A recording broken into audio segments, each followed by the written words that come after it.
Coşar çağlar Fırat Nehri, çekilmez çilenin kahrı. Güzellere canım feda, İçerim elinden zehri yolcum. Dıloy dıloy hancım, dıloy dıloy gürcüm, dıloy dıloy.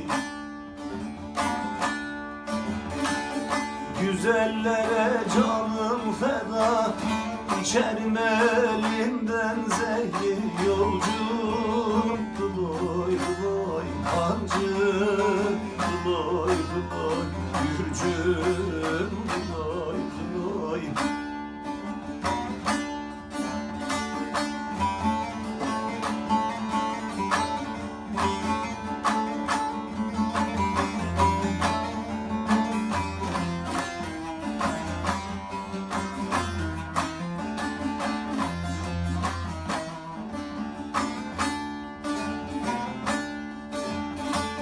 Evler üzüm asmadır, fistan giymiş basmadır.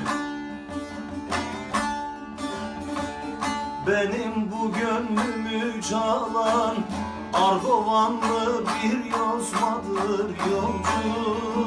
Dıloy dıloy hancım, dıloy dıloy gürcüm, dıloy dıloy.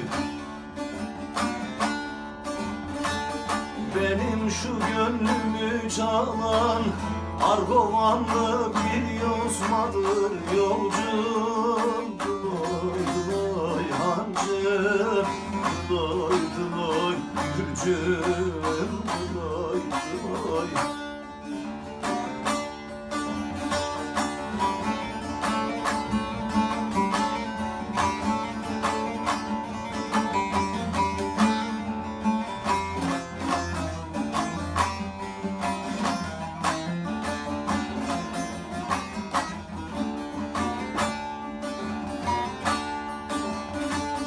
Yola gel güzelim yola, kolların boynuma dola.